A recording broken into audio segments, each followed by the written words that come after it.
first and foremost, when you talk about businesses have taken a hit, where's the root cause of that coming from? I think Farooq Saab touched on it, and our earlier panel touched on it as well. One of the main things is lack of consistency. So just want to take a couple of minutes just to talk about that.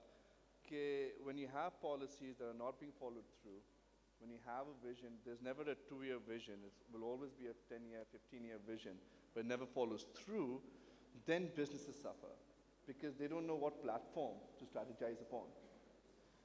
And we see that in the financial services environment as well, even for manufacturers. So many CEOs here themselves, they will have pretty much the same thing to say. The other thing, though, that I would add on are 2 other C's. You've got consistency. The 2 other C's that one speaks of is courage and confidence. What consistency of policies will bring about is confidence of the market, domestic or international, to engage with you. Right now, there's so much turmoil that nobody knows what is north and what is south. So there's no conversation to be had. Once you have that consistency and confidence, then what you really need is the private industry and everybody else displaying some courage. And what do I mean by that? So now I'm going to, flip the conversation a little bit to the question that you actually asked, which is what can we do to really grow our respective businesses, even if you take it on a micro level. So I, representing a financial services organization, State Life Insurance Corporation, when I first came in 2 years ago into this role, what I really did see was a complete lack of innovation to understand what the people's in the market need actually is. We have become quite comfortable, I'd say, in doling out a one-size-fits-all solution. And we earn, respectively, people in their private businesses would earn a good living out of that, and that's enough. And we don't look to innovate or grow even on our own respective services or industries to really see how we can further add value.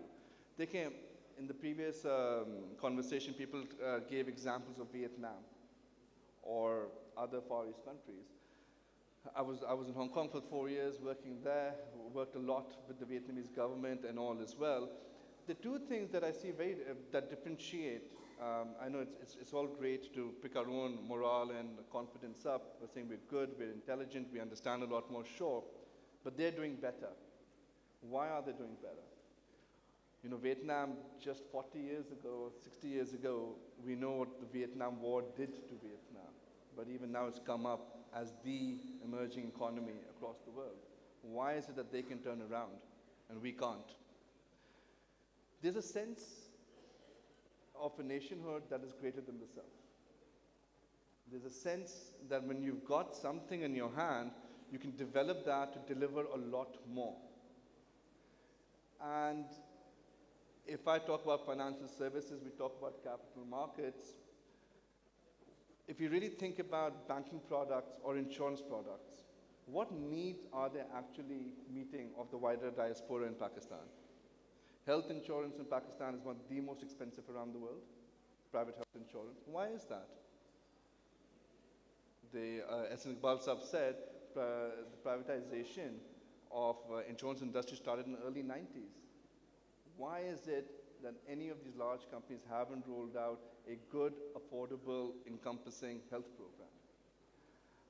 Similarly with your savings and protection programs, even with banking products, why is it that financial inclusiveness still avoids our youth and entrepreneurs? We talk a lot about the value in the youth population in Pakistan. However, if you go and look at, do they have, say, your tech entrepreneurs, freelancers who are working from their homes, if you ever sit down with them, their main concern is that we can't even get a credit card. A cash card is a big deal. So why are we not developing products for them? So my point is, to your question, what can we strategize? First, we should be very appreciative that we have a 220 million strong market domestically.